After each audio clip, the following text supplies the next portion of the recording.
type shit. Yeah, no, for sure. We all though. It's charged. We ready. Man. I feel like it's charged. We ready. Man, we got Detroit Diamond in the building, the one and only. What up, though? What's up? How you feeling? I'm good. Shoot, I had to come see you. You know, you the biggest here. For sure. I appreciate it, though. Appreciate it. This is an episode of Detroit Got Celebrities, and for sure, Diamond is one. Oh, my God. I'm not a celebrity. And I'm your host, Lee, and we about to dive into Detroit Diamond. What's up? How you feeling today? I'm a little tired because, you know, I've been on go. My promo run for my new project, Don't Overthink It. Okay. Definitely been overthinking it. But, no, I'm good, though. Overall, I'm good. How you doing? I'm doing excellent. Thank you for asking, though. Doing excellent. Just I mean, trying to stay you look work. like you look at real Detroit. You feel Yeah, me? for sure. Big Just- buffs, all type. Okay. I'm just here to put my city out, for sure. For real. Man, Diamond, I don't even know where to start, but I'm going to start from the beginning. Mm-hmm. Give me your background on Detroit Diamond. Like, Whew, my background. Well, I'm from Plymouth. okay. So shout out to P-Rock, you know. P-Rock in the building. Right. Shout out to the P, you feel me? Grew up over there pretty much my whole entire life. Like, we just kept moving houses on Plymouth from like Manor to Montrose, you know, by Greenfield. Then we was on Plymouth and Falls, where starters and stuff at. So just, you know, young and turned, playing basketball, just in the crib with me and my mama for real. Just thugging it out. We ain't really had much. Like, we had a lot, but we ain't have a lot. Like, in the perspective of, like, how, you know, you would want your kids to grow up in a safe household, like hot water and heat and lights working and gas, like the basic necessities that you need. But for some reason, we always had that shit on. I don't know what was the logic, but you know, it is what it is. So, but overall, I mean, my childhood was good. Like, I can't complain about. I guess I can, but like, I can't complain about the fun that I had as a child growing up here, and like I said, playing basketball and going to school and stuff like that. But it was a little struggle for a little kid. For sure. Like, since you from, you know, the west side of Plymouth, what you think about Plymouth? Like, as far as like, what characteristics and character did it give you? I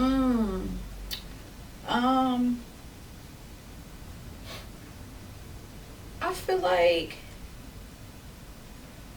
out of most of the neighborhoods that I knew, like, other people to be growing up on, I feel like we were safe. Okay.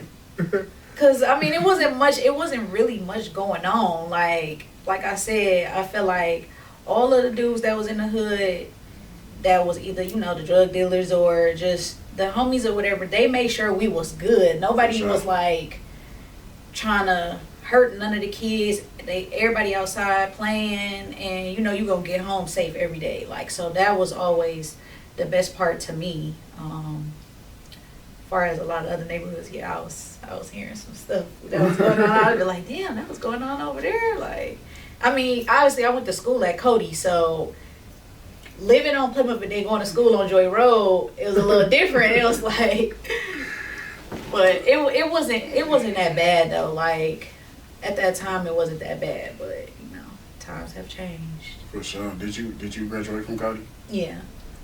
Cody was at school though. That's crazy. I went to Cody too. That's crazy. Real? And Mackenzie, for sure. So where you graduated from?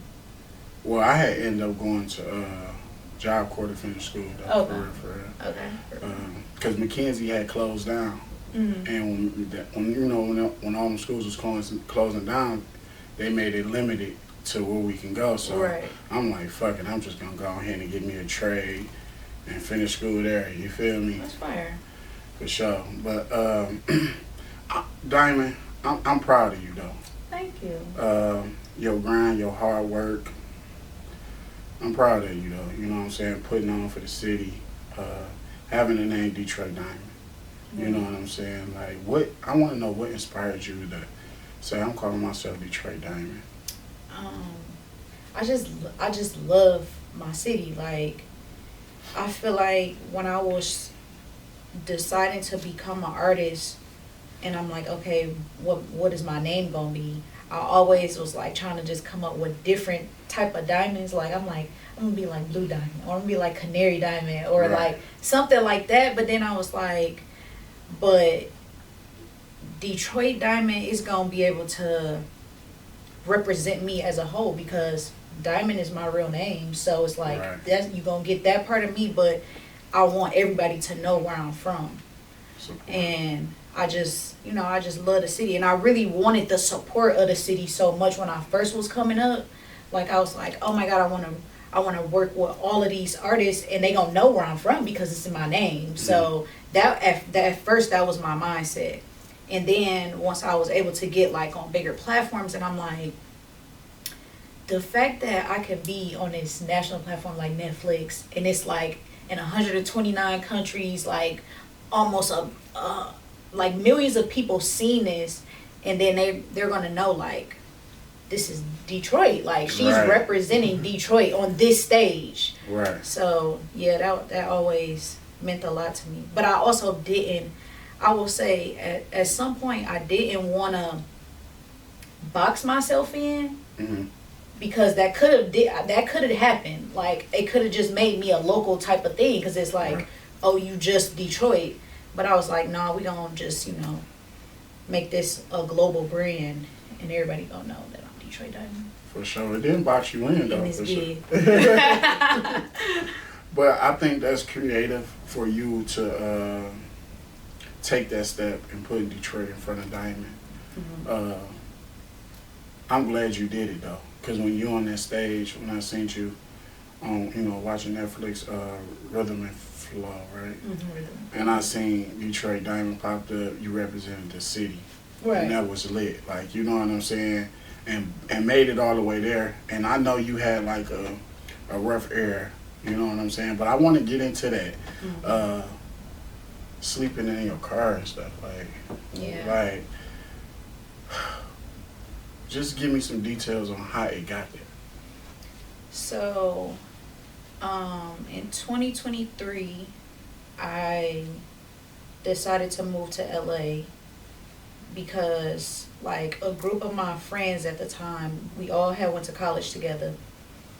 And, like, we graduated from the University of West Florida. So, we went there, and then everybody started, doing their own thing. So, we had people who was accountants, we had people who was lawyers, we had engineers, producers, and then I was the artist. So it was like, everybody like, well, let's just link in LA and do our own thing, like make our own label type thing, because nobody else is really helping us. So let's just do this. So I'm like, okay, cool. I was the last person to move. So I got out there, and then the people that I was working with and, end up staying with her and stuff like that, they just was not making me feel comfortable to be there in the space. It wasn't anything that was like inappropriate, like, like that type of feeling, but it was just like safety wise, just consistency. I got trust issues with men. Like, I feel like if you just not keeping your word, or I gotta keep telling you something over and over, it like throws me off. So they just was making me super uncomfortable and just doing a bunch of little weird stuff once I got out there. So I was couch hopping for a while, like different people that I knew, friends or whatever, staying at their cribs. And then it just, I don't know, I just feel like it got to a space where, like I always say this, I feel like God isolated me for a reason. Like, he was literally like, I understand that you love having a team of people and you want everybody to win around you and you want to bring them, but for what I have for you right now, you have to be alone. Like, and even though it's going to be tough to thug it out, like in the car for 4 months, you got to do it. So I stayed at Universal Studios because I was working there, and I feel like that was the best place to be. Like, if you got to stay in your car in LA, you better go in that parking structure, because you gonna have security 24/7. Like, they got security going in and out the building. You can go in and shower. They wash your clothes. You can eat. Like, it was just so many perks that I had. It was just the fact that I had to, after I got off of work, I had to go back in the car, and I'm like, damn. But shit, overall it was worth it, because I literally got the email to be on the show while I was in the car, and then the audition was across the street from the parking structure I was staying in. Mm. So just imagine if I would have came back home, like, it would have been like, it's damn, crazy how God worked though. Like, for you to be in that situation, get the email, and you across from the building, like, it was it sound like, you know what I'm saying, messed up, but it was your blessing at the end. It was like, that's what you had to go through, and to get to that stage and get them eyes on you, and you did it though. Like, how was it living in LA though? Like, being from Detroit, like, the culture. LA is expensive as hell. The gas was like $6-7. What, a gallon? Yes. Like, that shit was OD. People don't even be believing it. Like, you gotta go there and take pictures so you can show, like, nah. So when I see gas here, they be like $2.89 or something like that. I'll be like, man, fill it up, because it's not like, it's not. Right. I can't compare that to $6 and $7. Just the cost of living overall. I think they just like they OD on everything. It shouldn't cost that much to stay out there. They have a really high homeless population because it do cost so much. Like, people be renting out rooms and shit for like $2,000, like a room in a house or in an apartment. You be like, bro, you can get a whole crib in Detroit for that. Like, So it's just a lot of different stuff. I mean, I absolutely love the weather. I was inspired a lot by being out there, because, here we, with the seasons, and especially wintertime, like, you be having that seasonal depression time, and you don't want to do much because it be cold as hell. But it was cool. It was cool. I feel like it was extended college period for me, I would say, because I just had to grow and learn how to be more of an adult being out there. That's what I could say.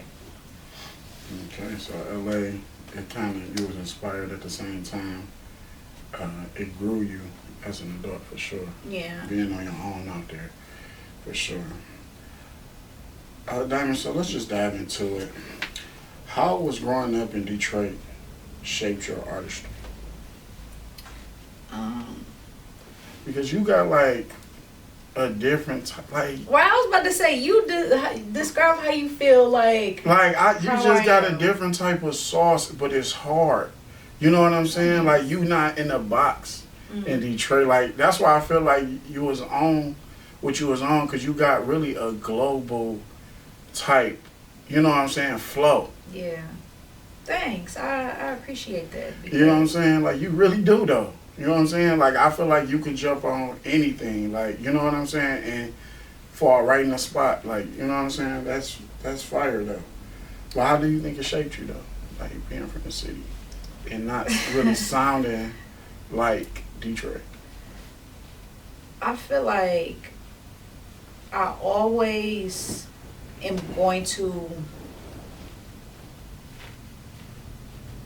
no matter how I deliver the record, I'm going to always have Detroit culture within the things that I'm saying. Right, yeah, for sure. Because I'm going to always throw in D-Town, some Cardis, some Minks, like the vibes of just Detroit. But I feel like my palette is so crazy because of the music that I grew up on. Like, my mama playing Michael Jackson one day, then we listening to T.I. one day, then we listening to Anita Baker one day, then we listening to some jazz in the car, some Kirk Frank. Like, it was just so many different types of music that I grew up on, and I loved all music. So I feel like that's where it stems from. But I'm also just not gonna go straight like super left to where it's like I'm not being true to myself. Okay. You feel me?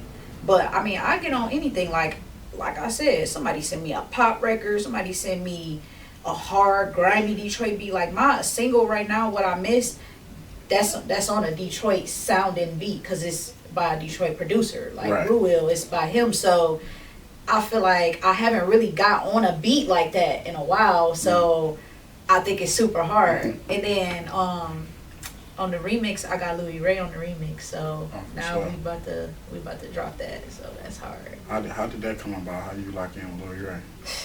I just reached out to him. Shit, like I be reaching out to everybody. I'm not gonna lie. Like I don't be feeling no type of way. I'm like, they either gonna say yes or no. Right. They either gonna say this they price or they gonna do it off the love. It is what it is. So I shoot my shot at everybody. If anybody in the entire city of Detroit or shit, any artist, they check their DMs, I'm probably in there. Or they email, I'm probably in there. Like, let's work. I got a track or whatever. And he's actually the first artist, like the first major artist from Michigan to ever do a song with me. Stop playing. Oh, I know. Like, for you to be turned into hard work, like so shout out to Louis Ray, because I mean, literally, I was like, I got a song, it's hard, I feel like you would be perfect on it. He like, send it through. I sent it to him, and he did it like in a week and sent it back. No, he was like, I rock with you, like you hard. So I'm just like, shout out to Louis Ray, man. Yeah, shout out to sure. Louis The Ray. whole Michigan doing their thing, but shout out to Louis Ray for sure. What elements of Detroit history do you believe influence your music the most? I feel like the fashion culture. Okay. Because that's what we talk about. Like, you know, we just talk about our swag and the shit we put on. Like, yeah, for sure the culture, like the fashion culture. And sports too. Yeah, for sure. Sports, yeah. Because I play sports, so you're going to either hear references from sports or some Detroit shit in my music for the most part. So you played for the Cody Comets? I was the Cody Comets. What number you was? At one point I was 5 and then I was 10. So they're my 2 favorite numbers. But yeah, I used to average like 28-10. Like Hooper. You was going crazy. Starting freshman, well, my whole, like on varsity, my whole high school career. Say Cody. Oh yeah. You went back. I seen you go back though. I always go back. Like they're my folks. Coach Baker now. I actually seen him last night at the concert, but yeah, I always go up there. I shot a music video with the kids before. Take little. I'm actually giving away. Well, I haven't said this yet, but I plan on giving away a prom dress this year. To I'm gonna try to find a basketball player that's a senior that I can do it. But if not, just any girl that needs a prom dress, hit me up, y'all. Hit me up. For sure. So I mean, you giving back though too. You know what I'm saying? Like just even you think about that type of stuff. It's like it show who you are inside though. You know what I'm saying? Mm-hmm. That's what's up. I just wish it was. I just do what I wish people had done for me when I was younger. Support. Yeah, that's how it is. Okay, if you live your life like that, you're gonna make a change in the world. Yeah. For sure. Got to. Everybody that you because got this to. place would be so much better. Can you share a memorable story that highlighted the spirit of Detroit? Memorable story that highlighted.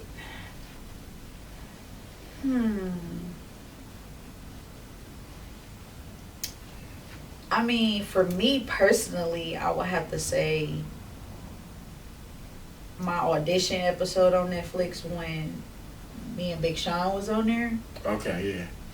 Because it wasn't planned. I mean, I didn't know. I just came out and he was there. So it was like, wait, when y'all bring him? Like, And that was my first time ever seeing him and ever like meeting him to be able to just have my moment and rap in front of him. I feel like that was like probably his moment when he got to rap in front of Kanye type shit. You feel me? Like, so, and then we just had that moment.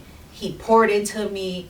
We on there hitting the blade. Like, it was just a whole crazy. lot of Detroit going It was on. a whole lot of Detroit. I mean, I kept Detroit going throughout that whole show. Like, I had Bubs and Minx, and I had the dancers hitting the blade. Like, I literally took Detroit to Netflix with me. Like, all right, come on, y'all, we here. You sure did though, for sure. Like, I know you met Big Sean. Like, what was that experience like? Well, I mean, I just for me being on the stage in there, because we didn't get to like meet afterwards or like talk or anything like that, but just that experience alone, it was just like, damn, bro, like I've been, like I said, I'm probably flooded in his DMs, like, like, what's up, you hard, let's work, or whatever, or just, you know, shooting my music videos and stuff to him or whatever. But it was just lit, like, for the city. And for me to see that, like damn, like, in that moment, I'm just in awe, because I'm like, how am I standing in front of these artists and rapping for them? And, like, I mean, they know who I am now. I've been trying to show them who I was forever, and now they see me. I don't know. That moment it's still crazy to me. Like, I'll be watching this shit, I'll be like, I don't even know what happened. I didn't know.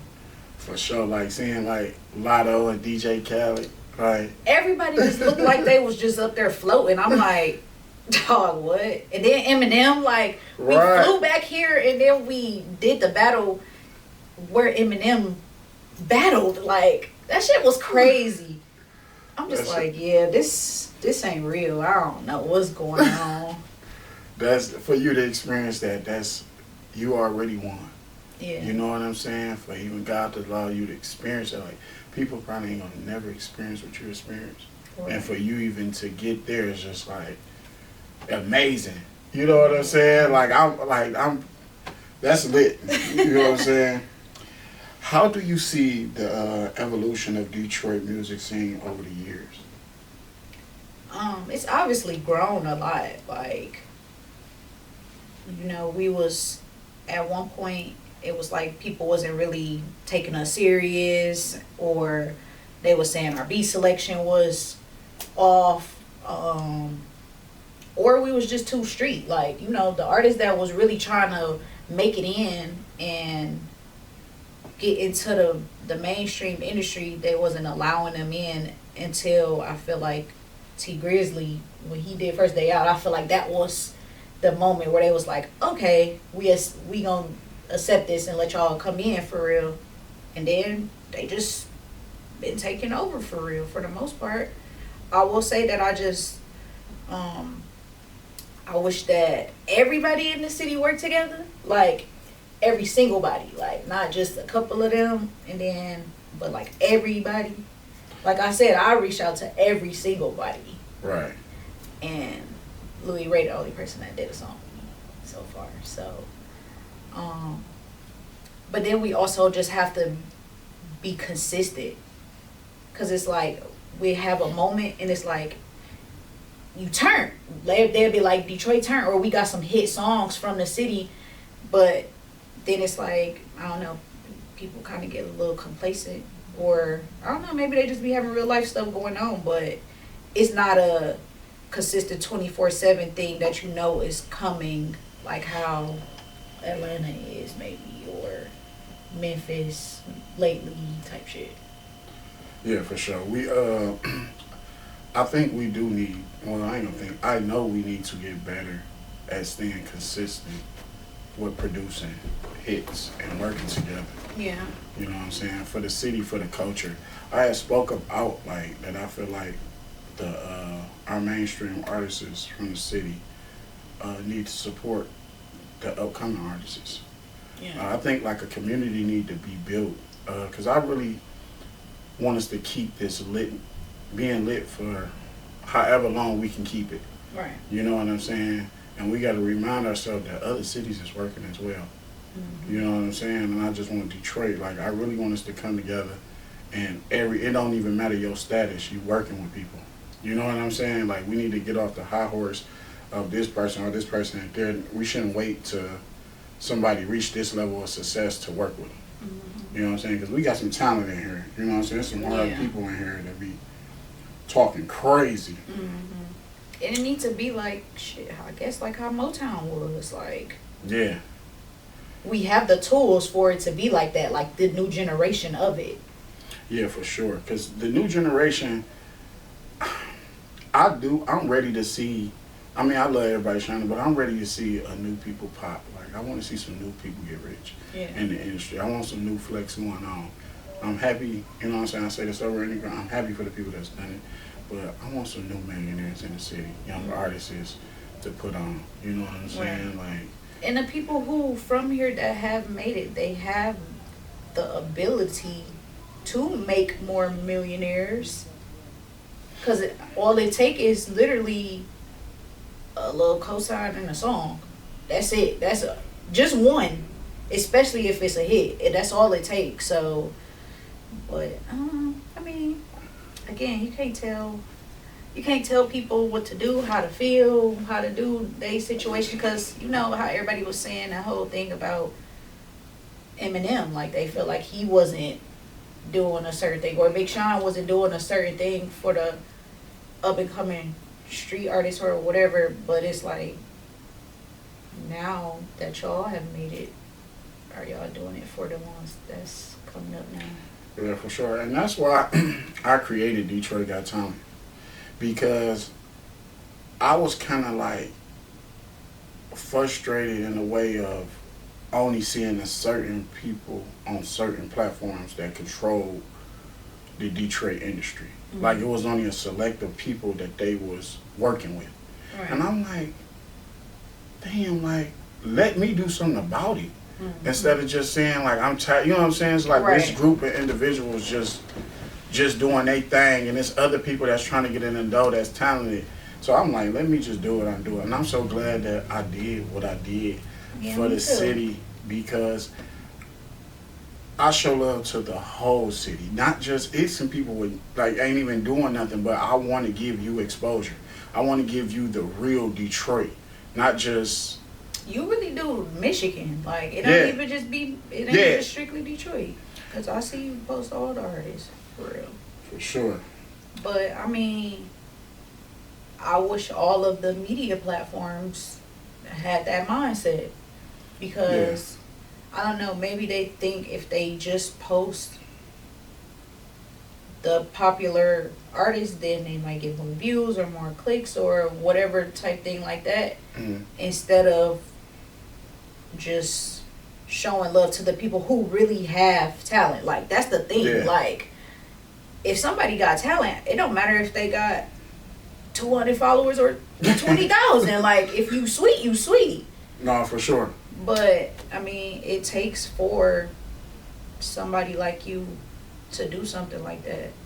Like, what was your mindset? Because, I mean, for a long time, like, I never even knew who you were. When did you decide, like, all right, I'm finna show these niggas it's me now? Like, I was just like, it's time for me to build. I've been putting everybody else on, and then everybody else, help everybody else gain followers and support. And I was just like, it's just time for me. I made the decision last year, the end of last year, and I had told people that helped me out when I needed. I said, man, I'm just about to, because I feel like nowadays your brand have to have a face. Yeah. You know what I'm saying? And I was just like, let me just show them. And it's time. Like, it was just time for me to show, so I can build my networking with individuals, and just show them, like, Detroit ain't gonna stop working. You know what I'm saying? I think the interviews is the best thing that I've started, because it's giving people opportunities to tell their story. You know what I'm saying? And I want to know other people's stories. Like, I want to know Detroit Diamond story. It's so many people that hit me up in DMs for interviews, and I was just like, just bear with me, y'all. I'm gonna get to y'all, and you know what I'm saying. Booked and busy. I'm booked okay? and busy, but I'm gonna get to y'all though. I'm thankful of the support I get from the city because it's so hard to make it in Detroit because you don't get support. Right. You know what I'm saying? And for me, very crab in a barrel. Crab in the bucket. But for me to get something the city love, and I'm doing it, and I did it independently. Like, I didn't go get no help from no major artists in the city, so nobody can say they put Detroit Got Talent in the position. Nobody did it. Right. I did it off my hard work and my money, so that I feel more better that God allowed me to do it that way. Exactly. Because I could have reached out and did interviews, and I say, no, let me build this up myself. Organically yourself, yes. And when I did it, I say, I did it. Right. You know what I'm saying? So I can't, ain't nobody put me on. So I did it. I ain't get, some sponsors. That's how I feel literally as an artist. It's like, I never had a manager.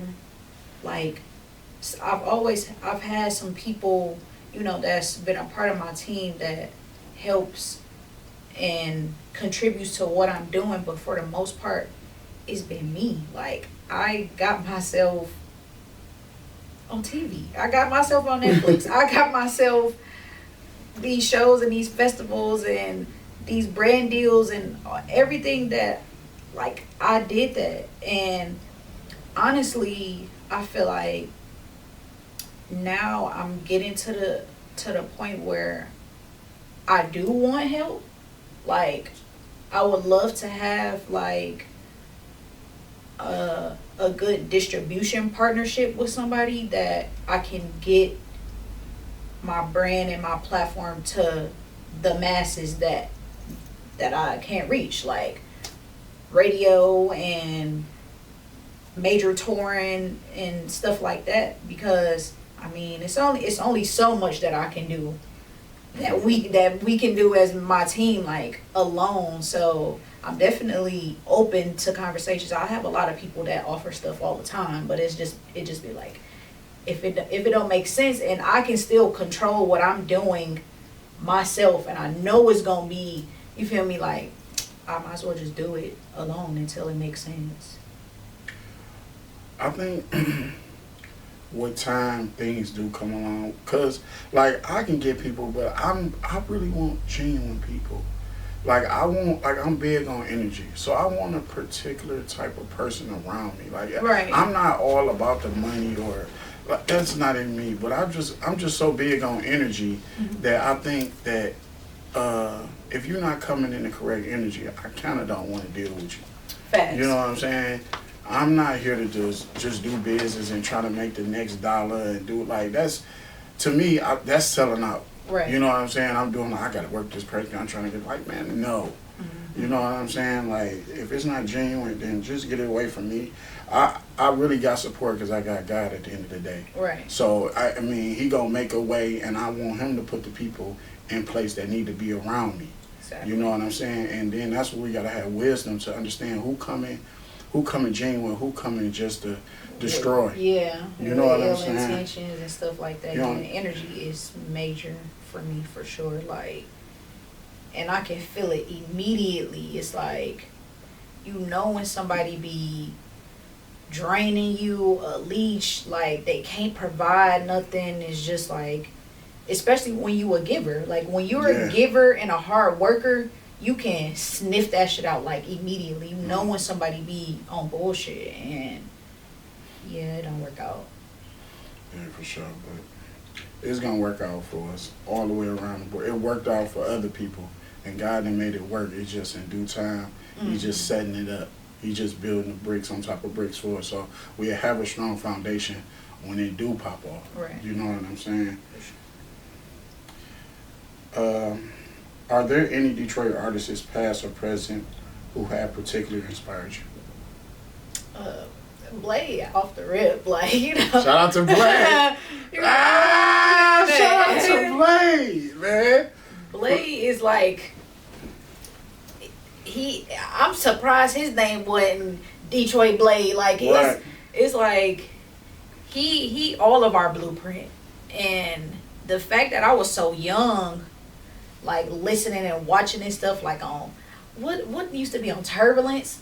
Turbulence, yeah. Like, and you get to see it, you like, dog, these niggas sweet, bro. Like, I don't know what's going on. I feel like for me, it went like Blade to T.I. like as the guys, like not, you know, T.I. not from Detroit, but like for me, far as like rap guy influences, I was like, damn, like I'm a woman, but I want to be like these niggas, like they sweet. So yeah, I always love Blade for sure. Since we on Blade, man, we got a Blade Icewood, man. He's a legend. He done set a trend in the city that I think gonna live forever. It is. That dance gonna live forever. Look, it made it to the NFL, NBA, you feel me? Netflix with me off the rip. Like, yeah, that's a major legacy. Like, that nigga did that. Just imagine if he did that on TikTok. Like, what if TikTok was out when he came up with that? Support. And just imagine if Blade was still alive. And I think, like, for the Detroit, and if Blade was still alive, I think that we will be more together because he was like the first big dog that people looked at. You know, even though we had Rock Bottom and all that, but Blade was the one that could have. Everybody love him to this day, but if he was here, he would be able to bring us all together. Yeah. Because of the love that we still got for him. Like that OG. You get what I'm saying? Hey, y'all need to work together. And people are all right, bet. You know what I'm saying? Like everybody will. You know what I'm saying? He'd probably have a label and have everybody like it wouldn't be no to Blade. Yeah. You know what I'm saying? Like I'm sick that we lost Blade, but he would have, if he was still here, he would have been a big dog of the city. Like it would have been nothing, no shots he couldn't call, because of the love he get to this day, and he's gone. Even people that wasn't even born or didn't even, you know what I'm saying, know about Blade. They know about Blade Icewood in the city. Right. They know about that dance. Shit like Michael Jackson. That shit like Michael Jackson. That shit like Michael Jackson. Like, I think it was like a rap Michael Jackson. Yeah, because that is crazy. Like, for kids they're just brought into the world, and that junk get embedded in your culture. Like, in your household, somebody is gonna hit the Blade, and you gonna be like, what is that? And they gonna show you, and you gonna be hooked. Yeah, for sure. You're hooked off the rip. Cause I sure be having my little nephew. He won. I'll be like, love hit the Blade. Like, he ain't doing this. You can't go wrong, man. How do you incorporate Detroit culture into your lyrics? Like, I mean, like I said before, you know, I'm yeah, shouting out Detroit for sure. You everything. Yeah, for sure. You big on Detroit. Like, you big on Detroit. Like, you making sure you let these people know that it's Detroit for life. Yeah, like even on my song Pressure, like my song Pressure now from Netflix, we hit like 3 million views the other day. Ooh. And I mean, that's major because that was me pushing that. Right. Like they didn't push that for me afterwards. Like the show been out for 2 years now. They didn't push out. I kept pushing it, and I still continue to because I believe in that song so much. It's like whenever I post it, it go viral again and again and again, and it's like just keep pushing it because somebody ain't seen it before, obviously. Right. So just how I came on that song, and I'm like, boss bitch, I ain't coming nothing less. I'm a D girl. Niggas see the way that I be dressed, keep some Cardi's on, like white lows for the stretch. I can never be the two, I'm the one type shit. Like, bro, come on now. Right. It's like off the rip. I'm telling y'all exactly who I am and how we wear, like the stuff we putting on. Like, it's us. Like Pressure, that beat fire. And yeah, shout out to Brizzy. That beat crazy. It's just like, you know what I'm saying? Mm-hmm. And I see you too. You stay consistent with posting content. Like, I don't think artists know the importance of that. Yeah. Like, I think, I watch because I watch y'all. Like, this is what I do. And I just say, Diamond, she understands the assignment. You know what I'm saying? I'm not gonna lie. I feel like if I'm not one, I will be top 5 consistent artists from here. Support. Since me starting in 2018 till now. Yeah. because I never took a break. You never took a break. I've never ever taken a break, because once I decided to do it, I said, like, it's my job. Like, this is a full-time thing. So regardless if it was me putting out a full body of project or singles or music video, whatever, like, you can scroll down my page, my YouTube, whatever, from 2018 to 2026, you never see me take a break. No, for sure. With $0 or $20,000 or what, like, you never see me take a break. No, you haven't though. I see you stay consistent with some type of content. Like, I see it. And I don't know who I was just speaking to. I think I was just speaking to Vanna Baby, and I was like, I think you understand the assignment. Mm-hmm. Staying consistent with some type of content. Even if you talking your stuff, staying consistent, because that person can transition over to knowing about you got music going on. Right. Just staying consistent in people's face is like the number one thing to, like, taking your career to the next level. Yeah. And I see a lot of artists, they post, and then I go back on their page, they didn't remove the post. You have to stay in that algorithm. Why do you even do that? Why is it 0 posts on your page, or 15 posts, and you'd have posted way more than that? Or two pictures and a rap video? No. It's sometimes where it's artists and they say that they artists. It's people that hit me up like, hey, can we do a song? And I go on their page and I'm like, what do you do? Your social media is your resume. And support. I cannot look on here and be like, yeah, you hard. If you're not consistent and your work don't look good, I'm not doing it. Right. Excuse me. Thank you. Yeah, I can't do it if I don't see consistency. Like, I'm attracted to consistency. Like, it's a turn on. Like, damn, okay, you work hard, you care about what you're doing, you gonna push and promote your stuff. Because that really throws me. Like, what did you do all of this work for, or pay this much money for this video or whatever, and then you posting it one time? Hey, I'm gonna clip this damn video. How long the video? 3 minutes? 2:35. I'm clipping it 10 times. No, for sure. I don't even care if it's the intro and we in that mug like this. Like, I don't care. It's you have to use all of the content to your advantage, because what are you paying for? What are you putting that money and that time for?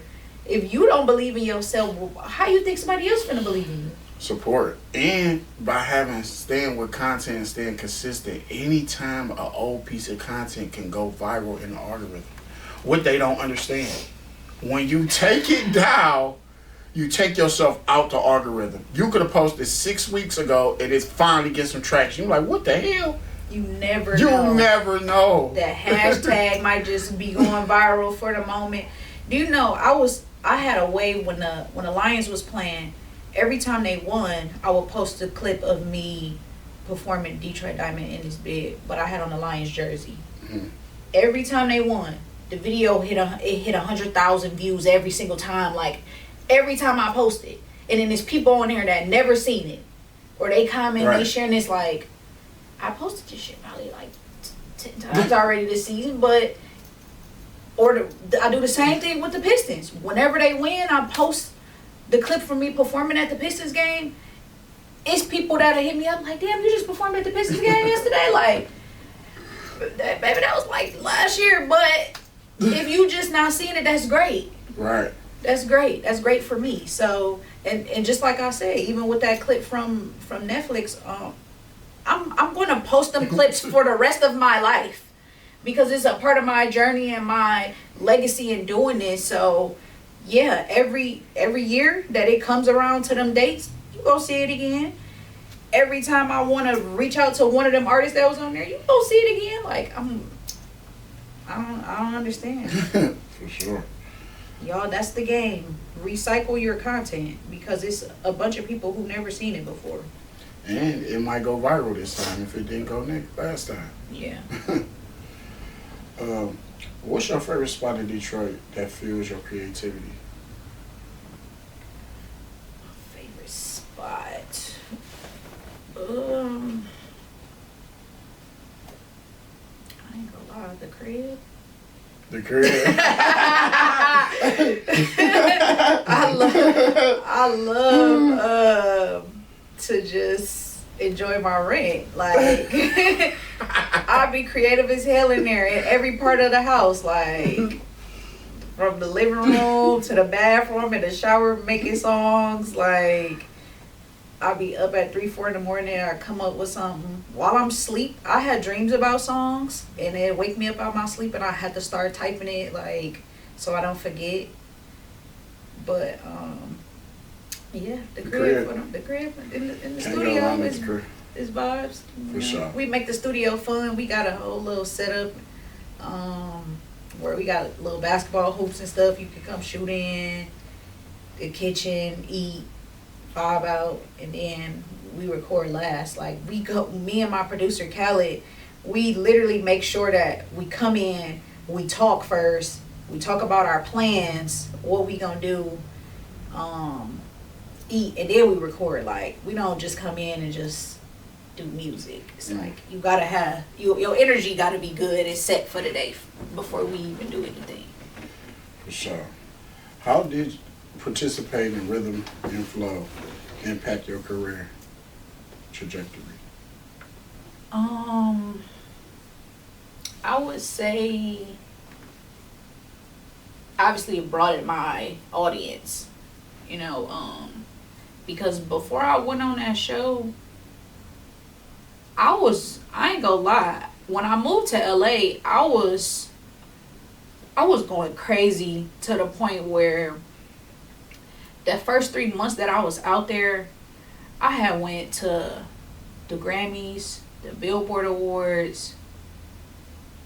Where else I went? I had went to like 3 major award shows out there in the first 3 months, and I think I had performed probably like 20 times.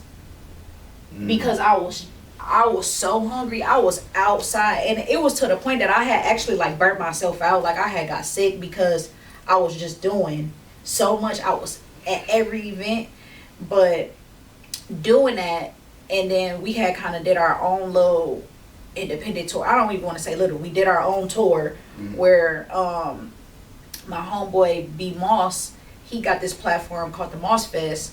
So this is already his tour, but I just, asked him like, can I just jump on and hit every city that I can, afford to come out to start building up my catalog and my fan base and stuff like that. And he like, yeah. So we did that, and that's how I started to build up my following. So I feel like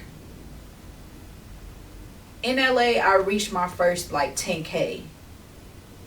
So in 2019, that's when Rhythm and Flow first season came out. So it came out like October 2019. I didn't see it till like December of 2019. And while I was watching it, I kept saying like, damn, how people get on these type of shows? Because you never hear about auditions. You never know nothing about that type of stuff. It just like pop up on TV. You be like, damn, like when y'all did this? But I was just like, oh, I love to be on this type of show.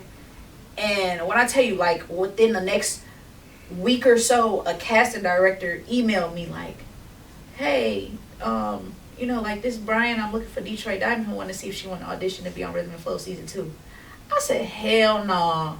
This fake. Is no way. Like, not me watching the show and talking about it and saying I want to be on it, and then somebody found me. At that time, I probably had like 2,000 followers. Right. Nothing going on.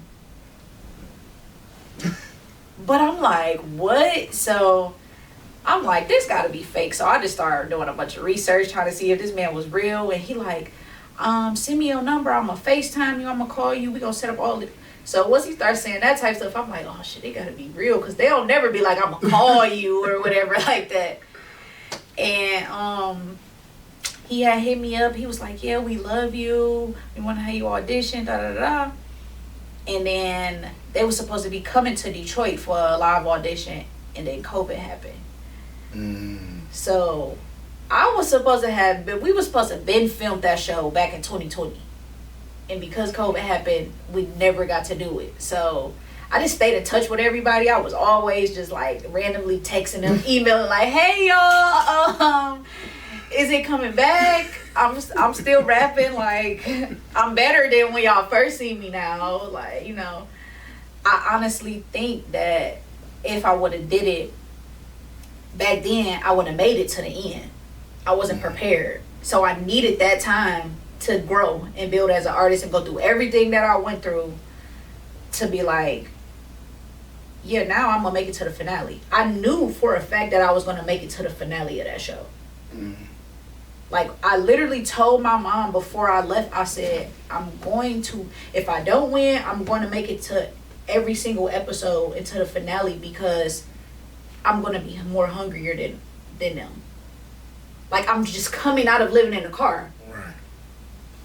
Yeah. Not saying that nobody else's situations wasn't, you know, as bad or they didn't have stuff going on, but I just knew my mentality and I was like, it could be way better rappers and stuff on here than me, but they're not going to be able to outsmart me in how I prepared and do this. Me and my mama was literally standing in front of each other like she's making me rap battle her. Like, I'm going to get somebody. She like pick somebody from the show every day and write a song and remember it in 24 hours because we didn't know if that was real or not, but it was real. Them niggas was like, yeah, y'all figure this out, y'all got a day and then y'all gonna go perform in it. We like, huh? For real? We thought this was TV shit. Like, they like say that to make it seem like, oh, it's interesting, it's 24 hours or 48 hours. No, that shit was a real deal. So you had to remember it too? Who is your favorite artist in the world that is writing and performing a song in 24 hours?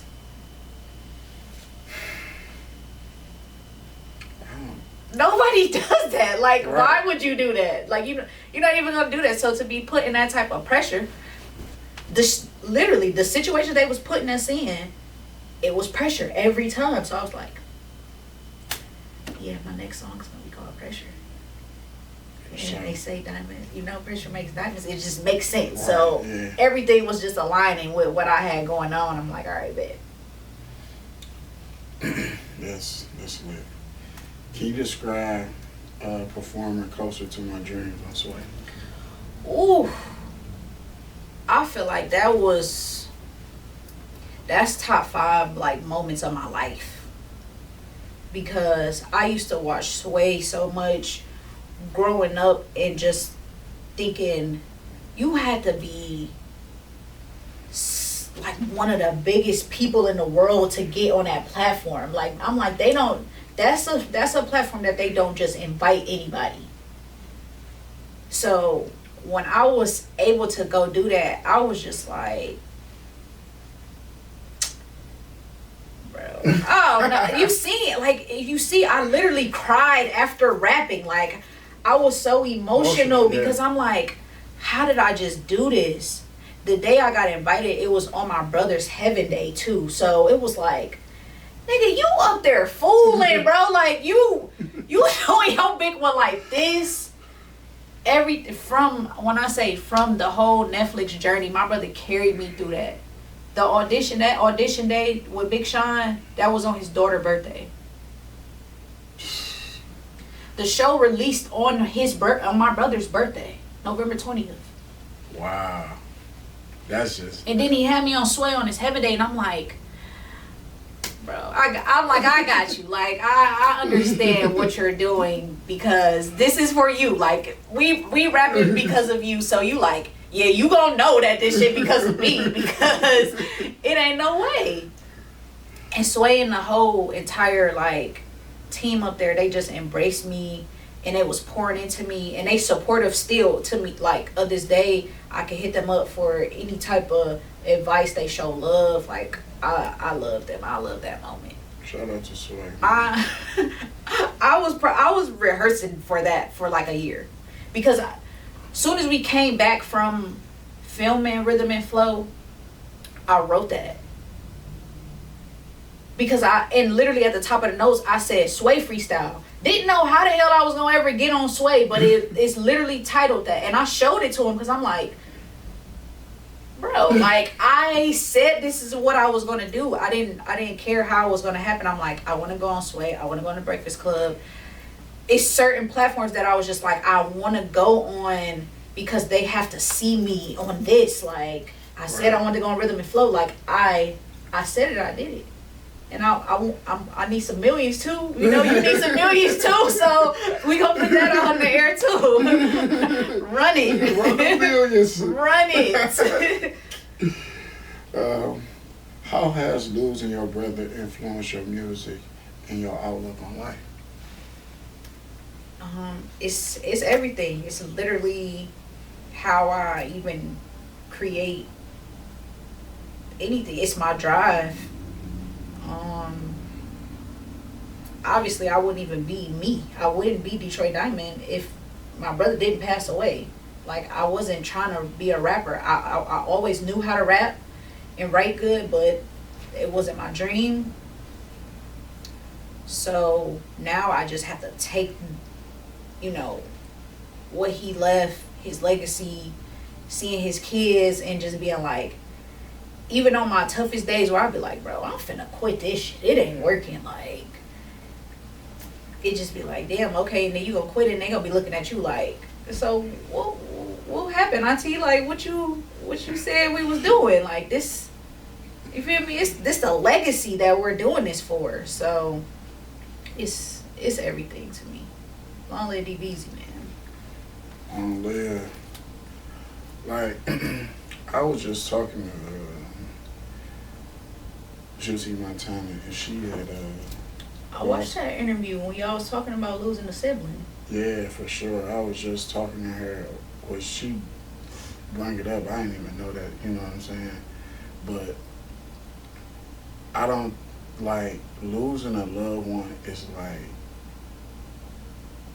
inspirational in a way. It's all how you look at it. You know what I'm saying? I used to losing my sister. I used to look at it as a bad. I lost my sister when she was 18. Sorry about that. To gun violence. Wrong place, wrong time. And I was messed up for a few years. But when you just understand that God don't make mistakes, who was us to judge situations? And you know what I'm saying, I didn't create myself. I had to grow up and be like, let me use this as fuel. Right. You know what I'm saying? I think like that built a character in me. Like, I don't think nothing can, and I'm not saying like nothing can hurt me, but losing somebody you grow up with every single day, like from childhood, playing, arguing, the whole 9 to adulthood, it's like, I don't think like that experience is nothing else can hurt more than that to me. Yeah. You get what I'm saying? Like you with your dog every day, y'all eating together, y'all getting cussed out together by mama. Right. And you know what I'm saying? So I just feel like looking at life now, it's like I'm built for anything. No, definitely. You know what I'm saying? Like I'm just tougher. Like it gave me a characteristic that's just like I'm tough. Mm-hmm. Like I it sounds crazy, but it gave me toughness that I needed. I needed to be bold and just like, you know what I'm saying? And like I done been through way harder times than this. I know I'm about to get through this. I know I got these. I'm gonna make it. You know what I'm saying? And I just think I always go back to thanking God just for life that He give. Like, you know what I'm saying? Every single day, for sure. I'm really appreciate it. You know what I'm saying? Like, that's my main thing. Like, every single day before I can start anything, like, I ain't picking up that phone or doing nothing. I have to thank God and just pray, because it's like, it's so many people that's not here. So many. Like, you saying your sister passed at 18, my brother was 19. To gun violence. Like, you don't even have you don't even have an option. Like, his daughter was 14 days old.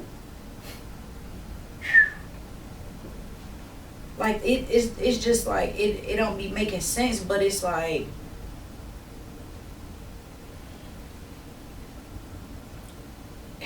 I don't know. It never makes sense to me, because it's like, I always think that I would trade it all to have him back. I don't care about nothing that's going on. I would trade him back for everything, because it's irreplaceable. Like, that love is irreplaceable. Like, it's your sibling. Like, that's your sibling. And then you go on, and other people just be, you know, they got their siblings and they be moving on, just going about their shit and having a good time. And it's like, damn, like, you can't never get that back. Or even just like with grandparents or people that really loved and poured into you, that you know didn't want nothing from you, and you lose them, that shit is like heartbreaking. So when it comes to other people, and I know like they ain't genuine or they don't really lock in or care for me, the cutoff be so easy, because it's like, bro, I done lost some of the realest. And I done went through some of the toughest times. Me staying in a car, that wasn't shit compared to me losing my brother and my grandma's. Right. At all. Like, that was nothing. Nothing can compare. You know what I'm saying? Nothing. Yeah, for sure. Yeah, when you just think about family, and I think like too, it brought me closer to appreciate the people that I do have. Mm-hmm. You know what I'm saying? I live life in the moment. Like, I think like that's the best way you can live, because you can enjoy it, even the good and bad. Like right now, I'm enjoying the moment. Right. You know what I'm saying? I'm not thinking about the past. I'm not even thinking about the future. I try to live in the moment. Because when you live in the moment, you have a different outlook and different gratitude. Yeah. Because you be like, dang, I'm thankful I got somewhere to stay. I'm thankful I can take a shower. I'm thankful I have a car. You know what I'm saying? Because you're in the moment. You know what I'm saying? And I think like that's just the best way to live life, is just living in the moment and appreciating the people that you're around. You soak it in. Mm-hmm. You still got your OG, soak it in. You know what I'm saying? When she talk, you know what I'm saying? Just to soak everything, enjoy the moments. You know what I'm saying? I think that make life way better for me. Right. You know what I'm saying? I get hugs every time. You just don't know what life like. You just don't know. Like, it's not our call. So we gotta look at it like it's not our call and just keep moving. You know what I'm saying? In a positive way. What was it like to perform at the Little Caesars Arena for the Detroit Pistons? Cause you was you there? No. Did you hear about it? Yeah. Yeah. Okay. Well, if you heard about it, then you know. I ain't gonna lie. The Little Caesars Arena know what they need to work on as I would say, arena with sounding and stuff in there. So, we had a few technical difficulties, but overall, just to get the call and have that opportunity was like everything to me. And you know, again, the clip goes viral every time I post it, so it was love. I mean, I just like I said, I love sports. I love the Pistons going crazy right now. Like, we're literally the best team. Got the MVP. You feel me? K going crazy. Like, we have that 04 Pistons mentality right now. And I'm praying that they can make it to the championship and win. So, you know, just to be a part of Detroit culture and sports and things like that, it was major. And I love to perform like at the Lions game too, so that'll be lit. Lions, the Tigers, everybody like, shit, call me. Yo, my name is Detroit Diamond. Like, I need to be involved with anything that is Detroit. Please call me. For sure, call Diamond. When you wrote Letter to My Bro, what emotions were you channeling? Just Cause that song hard. Like I could get like that song hard though. Like thank you. Just everything that I felt, you know. I just always think about if it was a way that I could communicate to him, I have to do it via music, like, you know. And if I was to write a letter to him, these are things that I would say. You know, I talked about how we grew up, like me and him being 6 months apart. We don't have the same mom. We got the same, you know, dad or whatever. So, just talked about that, talked about his kids.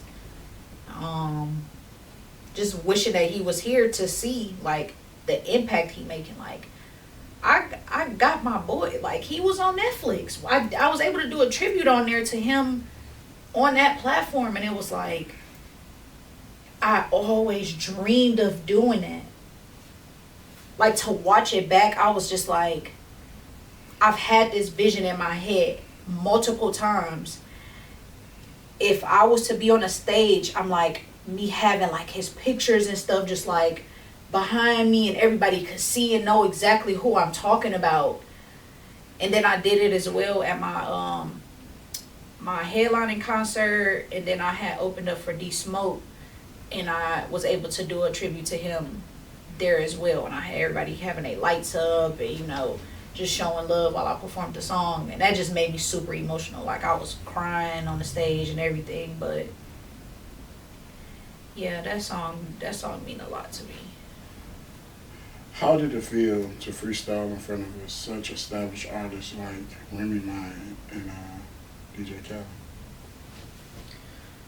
I'm not gonna say I freestyle, because I don't freestyle. Okay. For real. Like, I write everything.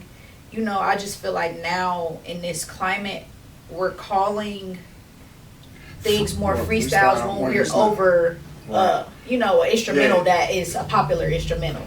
Cause it's people who really freestyle, like shit coming out of their head in a moment, and I'm not sweet like that. But to rap in front of them, I mean, like, they don't name this. Like, what Right. you mean? Remy is that? She's her. Like, Khaled makes hits there. It's just like, hey y'all want to hear me? Y'all want to hear me rap a little bit? Like, it was lit, you know. And to get they feedback and to know like they rocked with us in that moment, it was hard. That's what's up. I would love to link with every single one of y'all. Every single person that was on Rhythm and Flow, judges, and, you know, superstar, Grammy nominated, winning artists. Hit up Detroit Diamond. You feel me? I'm ready. Sure. Can you share your thoughts on the pressure of being a female artist in a male-dominated industry?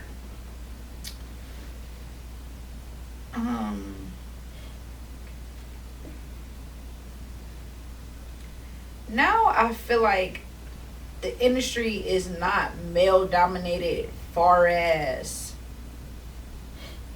artists. I feel like far as executives and labels and the people who are the gatekeepers are in control, is always gonna be male dominated because they run most of the shit. But I feel like in the last 5-10 years, the women have actually been better than the men when it comes to the craft or getting the exposure and stuff like that. But it's still just it's very hard to be able to like get your foot in the door where somebody gonna take you serious and not just look at you like a sex symbol or somebody they could try to like change, or they'll be like, yeah, you come in, you got to get your body done, you got to do this and all that. And I'm like, if anybody ever try to tell me what I have to do, I'm not gonna make it. And that's why it took me so long, because I haven't went. Like, anytime anybody that I done had, when I was in LA, if you want to know how many executives was trying to offer me shit for something in return, and I never went. Like, you have to have a certain level of like morals and dignity to be like, yeah, this shit, it could happen tomorrow. Like, they could literally cut a check and change my life tomorrow. But what did you do for it? Like, you sold your soul, you gave up your body, you gave up your, your morals. Like, I'm not gonna be able to look myself in the mirror and be like, I'm proud of you. I tell myself every day before I go to sleep that I'm proud of myself, no matter what I do, because I got up and I did something. I was productive. I might have wrote a song, might have worked out.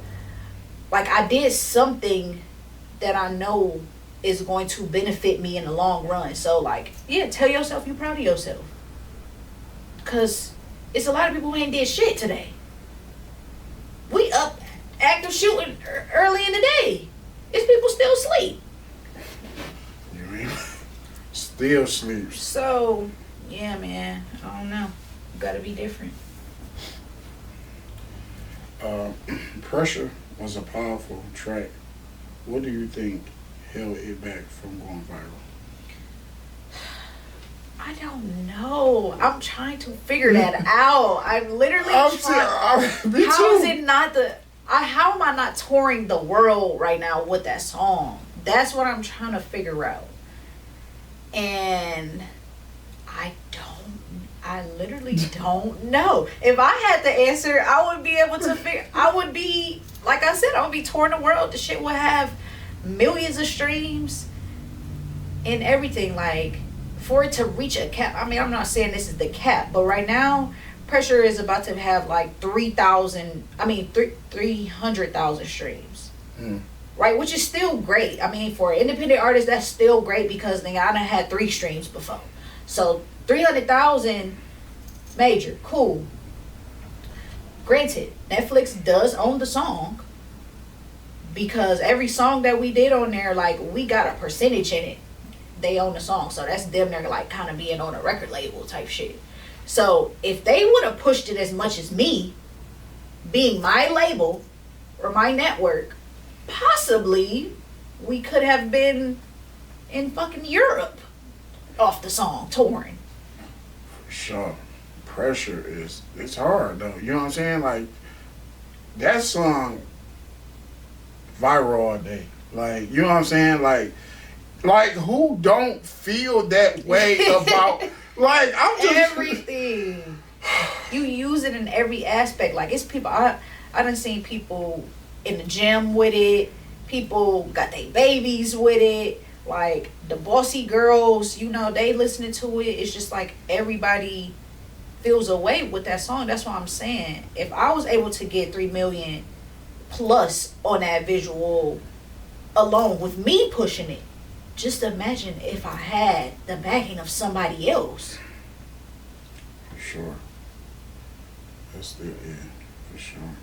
Tap in, y'all. Tap in. Go stream Pressure. I'm about to go. I'm just gonna play it. Just play it right now, man. Fucking Pressure. How do you measure success as an artist?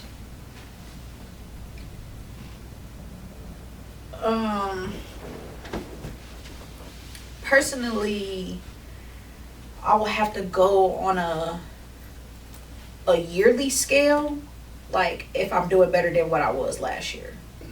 Because every day something changes with this. It be different stuff that's happening, and I can't measure it and say the experience with me being on tour with Cash Doll was more than me coming out with MC Lyte.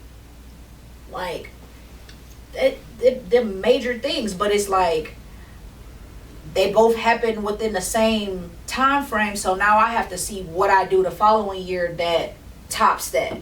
Okay. You feel me? Like, something has to top that. So, like, me going on Sway, it ain't really nothing that kind of top that for me yet, far as like me going on a platform to rap on. But I'm working on it.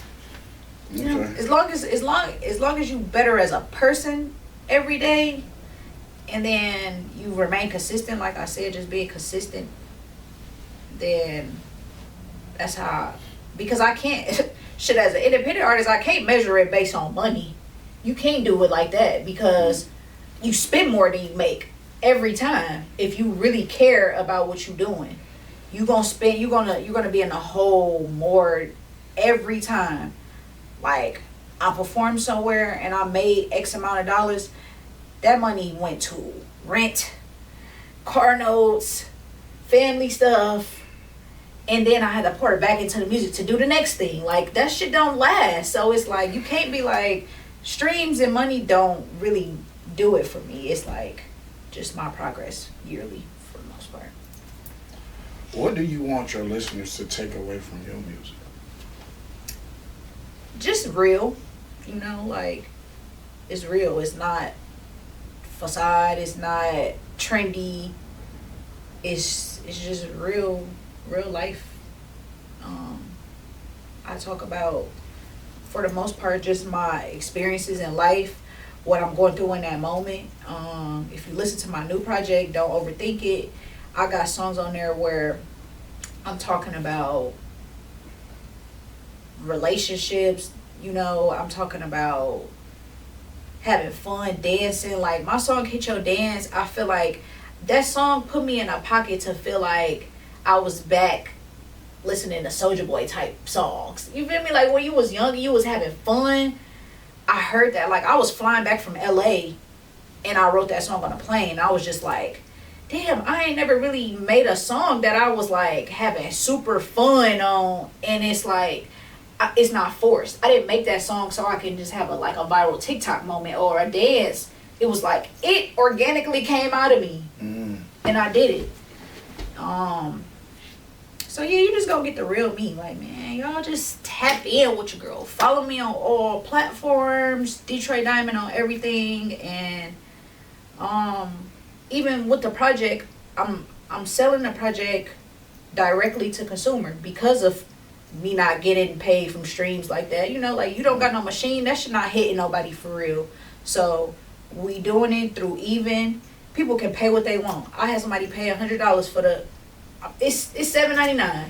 Somebody paid $100 because they feel like that's, you put in the work. Like, I want to support you that way. Somebody paid $25. Somebody paid $50. Like, they just supporting me. Like, shout out to Nipsey. He came up with that mindset. Lil Russell doing it. Like, everybody who really independent and stand on their music and their principles, it's like, you should support them. No, 100%. Doing it straight to consumer, I think is more lit to me. Because the simple fact that you give the people a choice what they think is worth. Right. You know what I'm saying? And I think I think who just paid Lil Russell some crazy number, man? His name like Gary V or something Gary like that? V. Somebody paid like $18,000? Yeah, 18, bro, that's... But that's letting you know the world we live in. $18,000 for a CD? Lit. You're lit, bro. Like, can't nobody tell you nothing. Kyrie paid $11,000. Yeah. Like, they support the movement. They support you as a person. Because they don't even care. Literally, they don't. You made them buy into your personality so much and your work ethic that they might not never even listen to this. I don't even care if you listen to it. Yeah, that's crazy. And I think, because I look at everything and try to understand it. So, with Lil Russell, when I see how his career was before where he was, because I seen that Lil Russell grow. Mm-hmm. You get what I'm saying? And he keep the camera on him. That's key. Artists, once they learn that you gotta keep the camera on you, it's over for that artist. It's gonna go, because you're gonna have so much content to take. You could tell Lil Russell have so much content. Literally. That's somebody who they don't make 50 clips out of an interview. He understand content to the T. Yeah. And I think once people, I ain't no content. Yes, you are a content creator. In the world we live in now, you have to be a content creator. You have to come up with themes in the morning, even if you selfie stick by yourself or whatever it is. everything need to be documented. Everything, like I just posted on my story. That's a good, I just did it because I can go back, take that content, save it, do something else with it. You get what I'm saying? Literally. If I want to, like, don't never, like, once you see people like LaRussell Horn, he just got set down with Jay-Z. You know what I'm saying? Off content, though. He got the deal from marketing himself. He built leverage that it was undeniable. He said he literally, what made him do what he did was him not having the access and resources from anybody when he first started off. Everybody initially wants to get a deal. Like, why wouldn't you? Right. Especially when you're starting from nothing. So once you find out that people not rocking with you, or you can't get in touch with certain people, you have to start building it yourself. And you build it to a point where it's like, damn, they kind of gotta support it in some type of way. So that's what he did. Him making them shows in his backyard viral like that and consistent. His parents, like, do you know how important they are to be like, yeah, I'm gonna let you do this in my crib. Right. In my garage, in my backyard. His community, for them to not call the police and be like shutting the shit down every time. Like, everybody bought in. And yeah, he deserved everything he got going on. I think too is the blueprint being everybody's face. They just don't do the work. Yeah. Success leave hell of clues. They just don't do the work. They're like, no, I want it. It's a copy and paste society. It is. It's a copy, and I don't care what it is. It is for sure. Like, if it worked for somebody else, once you try, it might work for you. Like, it like really might what we work. doing here? Like, I'm about to try to do it another way at all. Break your brain. Don't go nowhere when you literally somebody just showed you the blueprint on how to do it, and you don't do it. Or people think they just be too cool, or they like, I don't want to copy this nigga. He did this, da da da. Like, hey, guess what? I'm gonna copy him. I'm gonna copy you, and I'm giving the flowers too. Yeah. And I'm gonna put my own spin on it. Like I said, every time I even talk about anything that has to do with like direct to consumer, I shout them out because it's like, I seen the sauce from them. They the ones that was doing it. And this is, to me too, is Nipsey shows you that you can get top. You know what I'm saying? He basically, I think somebody did, I don't know exactly, but he globally blueprint what people recognize. But if I was a person, I would still sell CDs as an artist. I would go sign autograph, and I would go out and introduce myself to people. People don't, if I was an artist, every time I'm at the liquor store, I'm coming in the liquor store 5 CDs. Hey, people don't listen to, that's not the point. People want to go on off the experience. Yes, it's the experience. Oh man, I'm that Detroit Diamond. It's nostalgic, bro. To literally have a CD or you signed it, magazine or like. Hey, let's take a picture. Content. Hey, somebody go, that's my cousin. You with my cousin. You bet. Yeah. It's not hard to get on. People just don't. Trying to be too cool. I'm telling you, I will be having a trunk full of CDs. And you like, where you at? Oh, I'm on 7 Mile a day. I'm on Drury. I'm on Plymouth. I thought it don't. I'm out here. Like, it's that easy. It's nail shops. It's barber shops. I'm everywhere. Where it'd be like, hey, we ain't got no choice but to support you. You got to force your hand.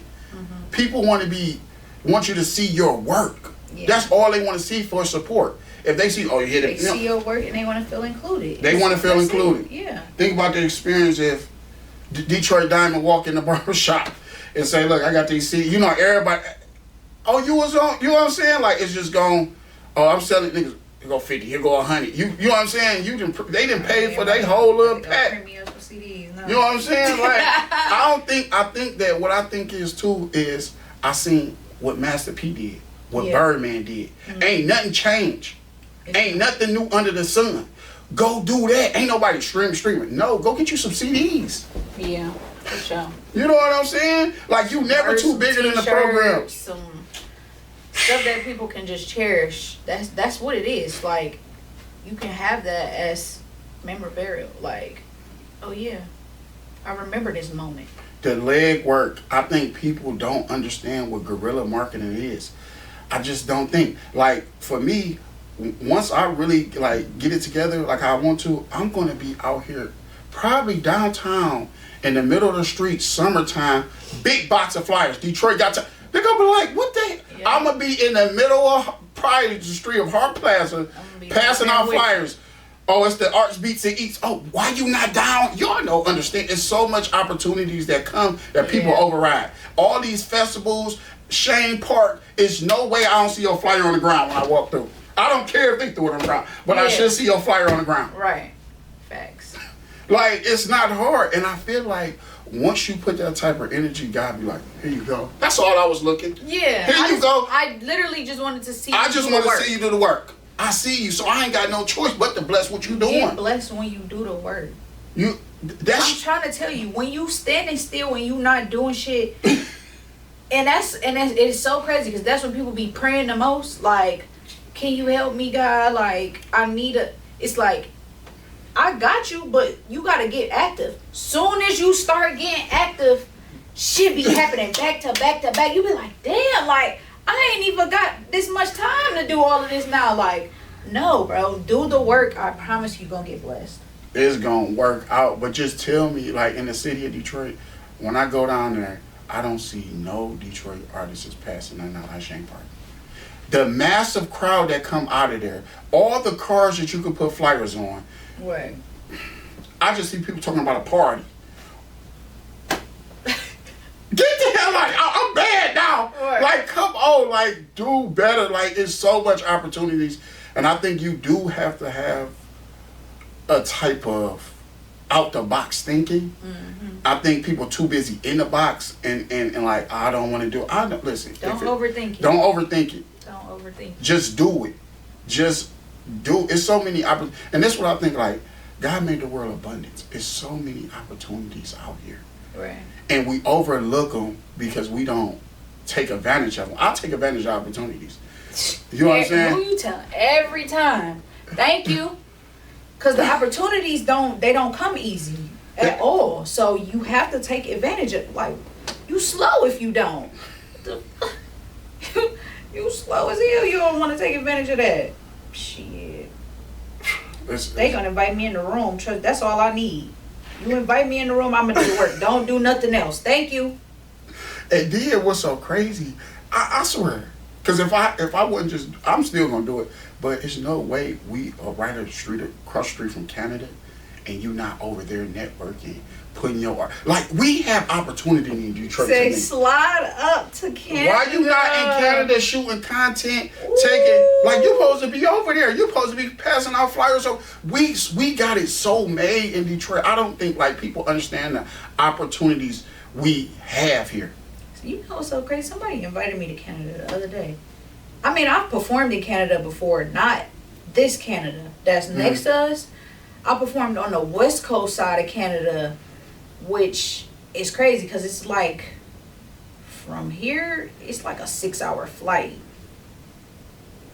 So, yeah, like, this guy that he like a business owner over there, immediately after the show had came out, he like flew me over there to come perform at like one of his Christmas parties and events, and had shit laid out to the point where I was like, bro, this, if they treated me like this, I mean, he had chefs there for me, like his whole family, everybody was so nice and just welcoming, and I'm like, y'all know who I am. Y'all want me to come and kick it. He wanted me to hold his baby. Like, he said, you gonna be my baby's first girlfriend. Like, that man loved me. Like, that's my dog.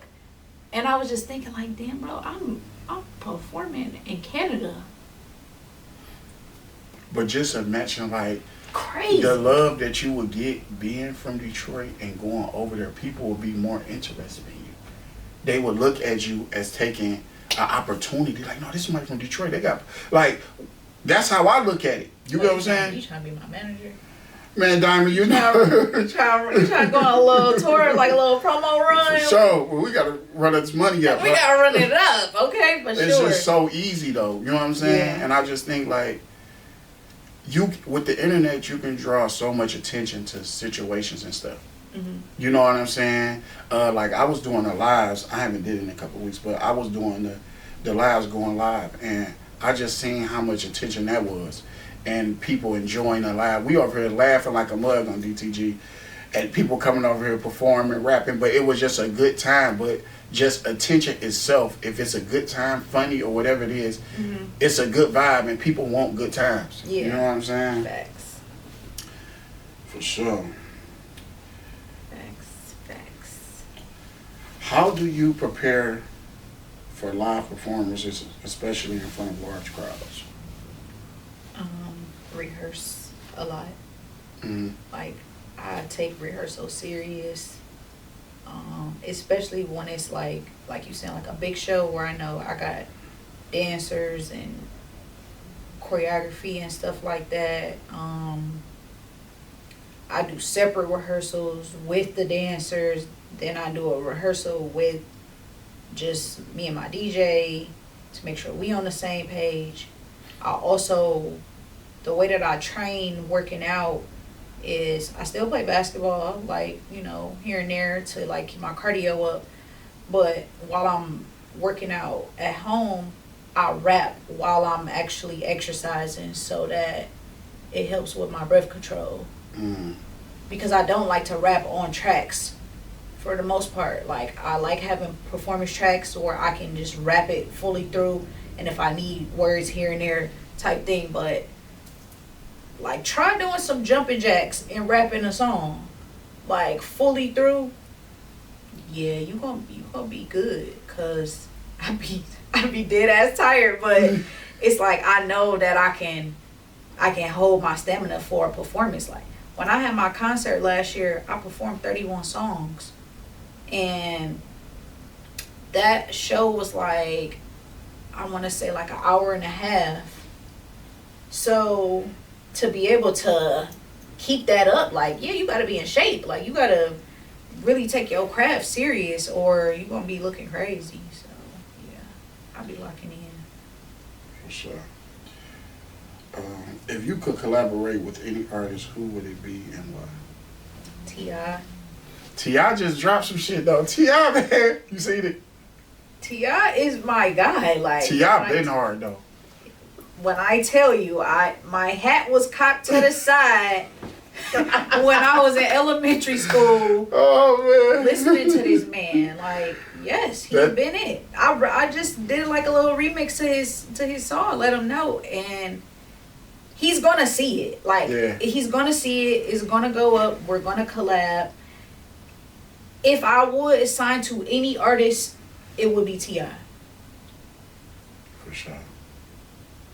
So you're saying it would be him, because he knows he knows it in and out.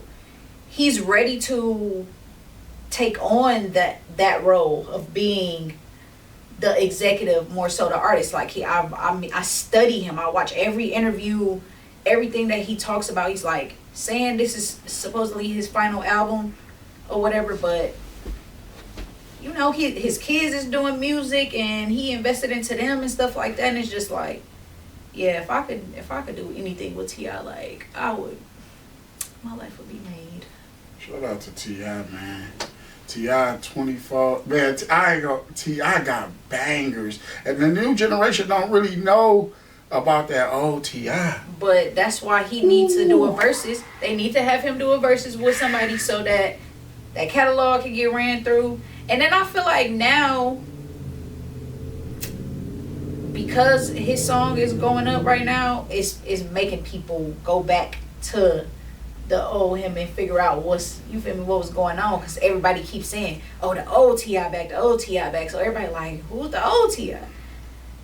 That man done did so much. He done been in movies. He done did comedy. He done, you feel me? Like, he's one of them ones, bro. So I love him. And we gonna work together. I'm gonna pull up like y'all don't understand what I got going brewing in my head of what I'm about to do to get on this man radar. All right. For sure. I'll make sure. You gotta think he was one of the judges on Rhythm and Flow the first season. So just he know who you are though. Yeah, he had to know because when I seen it, I'm like, oh my God, I'm gonna be able to rap in front of T.I. because I didn't know they was gonna switch up the judges. I'm just thinking he gonna be back. I'm like, if I get on this show, bro, it's over with. And then he wasn't on it, so I'm like, damn. But then I end up meeting his son. I end up meeting Damani when I was at the BT Hip Hop Awards with DJ Holiday. So I met him and we got each other information or whatever. And he had a show here last summer and he had invited me and stuff like that. So I'm like, you feel me? It's slowly but surely happening. I met T.I. before at his comedy show. But you feel me? I was starstruck. I ain't spit a verse. I ain't say nothing. I was just like, oh my God, it's him. But yeah, now I'm ready. I'm literally ready. She ready, T.I. Tip, holla at me. I'm ready, okay? Swear. What are your plans for the next year in terms of new music or projects? So like I said, I got the new project out now. Don't overthink it. It's an EP. I'm gonna do a mixtape after that because I always just end up dropping like a D-mix of all the freestyle instrumental type vibes that I do, which will be the last series of this. It'll be D-Mix Volume 5. Now that would be my last one. And then towards fall time, I plan on having like an album this year. I want to do an actual album this year. Okay. You gotta eat. What you gonna name it, you know? Yep, I know. Okay. Because I done had it for, I've been said I wanted this to be my album for years. Can you break it down? What's the difference between an EP, an album, and what do you stamp it as being an album? Well, technically, what differentiates the two is an EP is shorter. So it's like maybe like between 5 and 7 songs. And I don't think it's over like 30 minutes of play time. An album is longer, like 7 to 12 or however, Chris Brown had like 30 songs before or something like that, whatever you want it to be. But I just feel like it's the seriousness of it. Granted, I take all my shit serious, so I'm putting in the work to make sure it's my best. But I will say for the songs that's on Don't Overthink It is literally me just not overthinking the music and I'm just putting it out. Like, I know that I had fun making this and I enjoyed it and I know that I worked hard doing it, so I'm just putting it out. When you have an album, I feel like you have a theme, kind of like something that you really want to get off. Like, it's going to be more personable. People get to know more about you, stuff like that. So that's what I think. Okay. What legacy do you want to leave in the music industry? Just, like I said, me being true to myself and being a voice for the voiceless. Like, I've always prided myself on speaking the real. I don't never sugarcoat nothing. I'm not trying to glamorize a lifestyle that I don't have. I'm not hiding from my past and things that I went through. Like, I talk about everything that has to do with me, and the fact that I am that authentic is what attracts people to me, because they like, damn, I went through that same thing, or you feel me, I lost a sibling, so your song helped me get through the day, or you feel me, like, it just be different stuff. And I just, at the end of the day, it's all for my brother. That's the legacy of it all. So If you remember me in any type of way, then you gonna know him. That's somebody to support. What's a question you wish people would ask you more often? Damn. Ask me.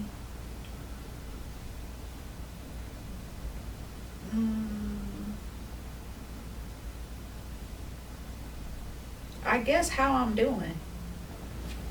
Oh, for sure. Cause all the, for the most part, the questions be, can you do something, or,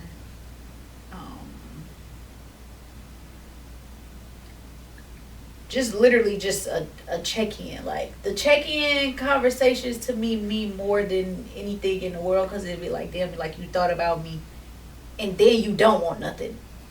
Right. Like, can we just have a conversation on how we're doing with no follow-up? Now, granted, we're all here to use each other to our advantages, and as long as it's genuine and what I'm offering can help you or what you offer can help me, but you can't just be a taker and I offer nothing back and you just draining me. Because once it gets to that point, then yeah, you gotta get the fuck away from me. I ain't gonna lie. It lasts for a while because I'm just that person. I'm just super cool. I'm nice, and I'll let people get off. And then, yeah, once I decide to be like, all right, it's a wrap. It's a wrap. How do you stay motivated during challenging times?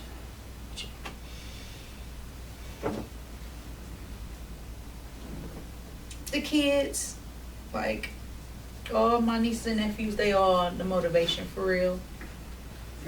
Yeah, cause just seeing them, talking to them, seeing my brother whole face in both of his kids, I just be like, Jesus, like he wouldn't know what to do because he literally just think he was the shit. Like he like them my kids because they got his whole face. But yeah, the kids be motivating me for real to keep going. Sure. And just not to be back ever living in a trap and in a car or in a super survival mode to where I can't support myself. Like that shit is motivating. Whenever I feel like it's even on the verge of being low like that, I'll be like, all right, nigga, like we gotta figure something out because I can't go back to that. Like that, the PTSD and the trauma that I have from that as a kid to dealing with it while I was a grown up, it's like if I put myself back in that position, then now it's strictly on me to be the blame. The other times when it happened, I didn't have control over it.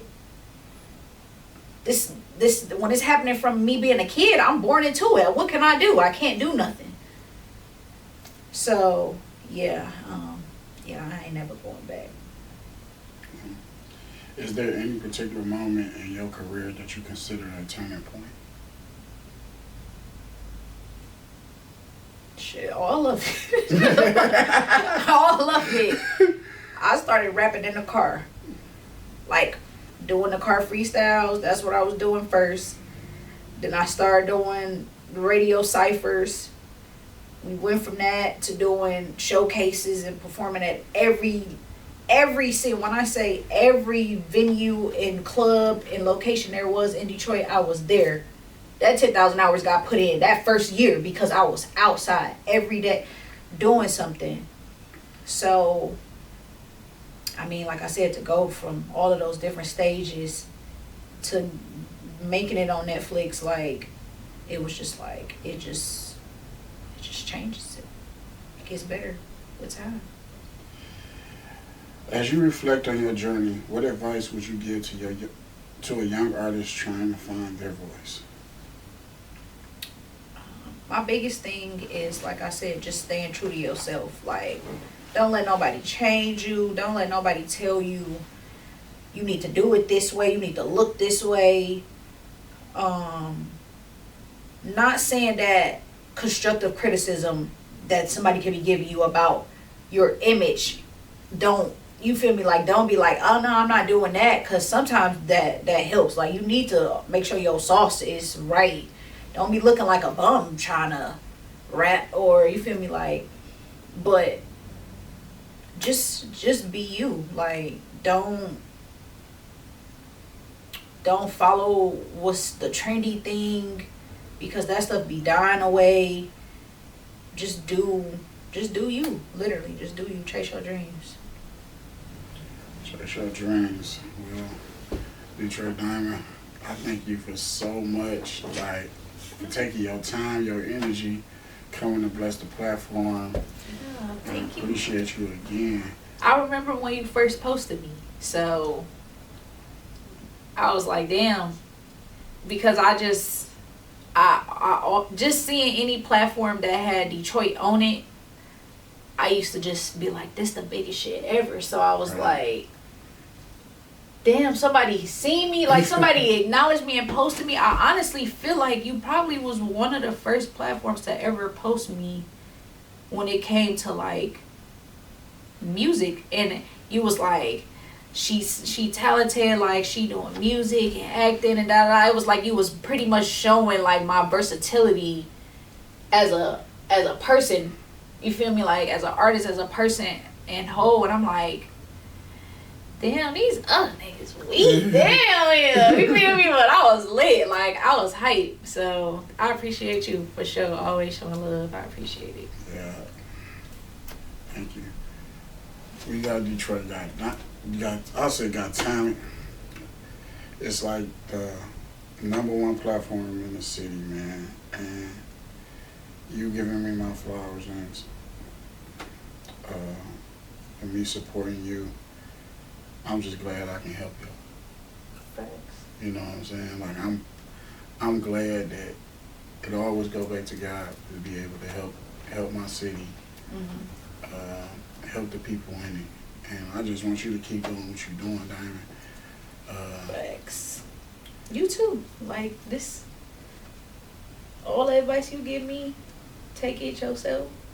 All the advice that, I mean, we gotta just take our own advice, because that be the thing. We be giving out the game. It's like you gotta live by it for sure. So. For sure. Yeah. And what's so crazy, I do live by it too. I write everything down, and I kind of put days where I'm gonna do this, and I actually do it. I think like that's like the key factor to success. Like I just didn't up and build this platform just without proper planning. Right. It's every day executing this and that, and that's, I gotta do this, I need to do this. Holding yourself accountable. Holding myself accountable. And I just feel like if I got the breath to do it, why not do it? Exactly. I'm a person, I realize in life that when I get older, I don't want to live with no regrets. I'm gonna say I tried everything. Like for real. Nigga, I'm not living with no regret. I'm not gonna be that nigga that you. Oh man, I did everything. I should have tried this. I should have went like, nigga, you woulda, coulda, shoulda been as much as you saying that you coulda did something. You gonna do something, so you might as well do what you need to do. Literally. With that, you know what I'm saying? If I wanted to go to the next level, actually, I really talk about it, but I actually got it going on, but I'm building another platform. But this is between me and you, but I haven't exposed it. Like, this is just nationwide, but what I want to do is build the gaps between Detroit and other states, but I don't be consistent posting on it. But this the other platform. You get what I'm saying? So I'm gonna make it. If Detroit don't want to rock with me, just say, for example, I'm still gonna blow. Exactly.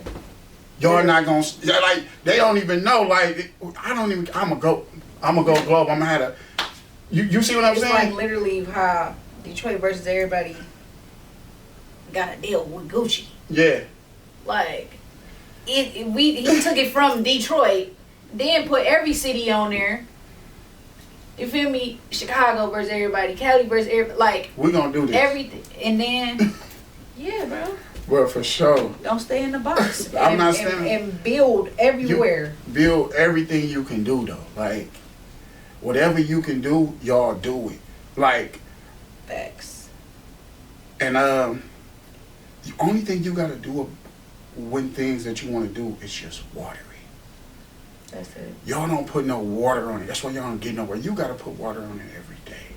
Everything is a seed. Putting water on it it's gonna eventually blow. How I feel like God set up the world, He set it up like, yes. Oh, I can't do it. Yes, you can't do it. I'm gonna do it. Yes, you gonna do it. Exactly. He set it up like this, but people don't realize that it's set up. Everything is a yes. Yeah. So you gotta choose what the yes is gonna be. Damn. You know what I'm saying? Like he's so much of a good guy. He give you what you want. I'm depressed. Here go depression. Yeah, facts. I go. You know what I'm saying? Like God is so good. That's how I look at the life. Like whatever I want it to be, He just that's what you want to be. That's what I'm gonna give you. If you say the other, that's what you're gonna get. It's not hard. It's not rocket sciences. Right. Just look at the world, analyze it, and stop just being in the world into you, and look out from other lenses. You be like, dang God. Yes, you said, dang, you right. I got a fly. Yeah, I was on. I said I was gonna get a fly. I said what's the name ain't gonna give me the money. You said it. You said it. Yeah, for sure. It's your that world. Power of that tongue is crazy. But like again, Detroit Diamond, thank you so much for taking your time out again and blessing the platform. And I'll be ready for another interview soon as you do the work of this year. We got to get back on the couch and talk about it. Thank you again, Detroit Diamond. For sure. Thank you for having me. For sure.